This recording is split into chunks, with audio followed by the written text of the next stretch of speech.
In today's video, I'm going to teach you how to change your file colors in Canva. This is a fantastic way to give your photos a new look or to match the aesthetics of your design. So, let's dive right in and go through the steps together. To begin with, make sure you're logged into your Canva account and that you have your project open.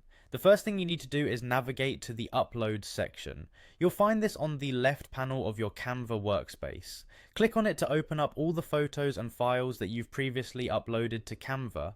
If your photos are not yet uploaded, you can easily drag and drop them from your computer into this section. It's a simple and quick process. Once you have opened the Upload section, you'll need to select the photo you want to edit. Simply click on the image you wish to change.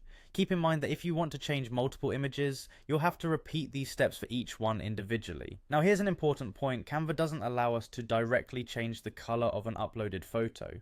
But don't worry, there's an effective workaround for this. What we'll do instead is apply a duotone effect, which allows us to change the overall color scheme of the image. With your photo selected, look towards the top of your workspace where you can see various options like crop, flip, and others. You'll want to find and click on the edit button. This will open up a menu with lots of different photo editing options. From the edit menu, scroll down until you find duotone. The duotone option is quite powerful as it allows you to add a two-color tone to your image, making it stand out. Click on it and you'll be presented with several preset options to choose from. These presets include a variety of color combinations that can give your photo a bold and distinctive look. Once you're in the duotone section, you can select the color you prefer by simply clicking on one of the preset options. Canva will automatically apply this effect to your photo, instantly changing its appearance.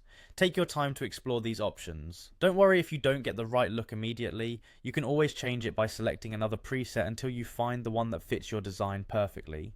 And there you have it. You've just successfully changed the color of your file using Canva's duotone effect. This method is not only easy, but also gives you a fantastic way to modify images and align them with your creative vision. Thank you for watching, and I hope you found this tutorial helpful. Keep experimenting with Canva's features and happy designing.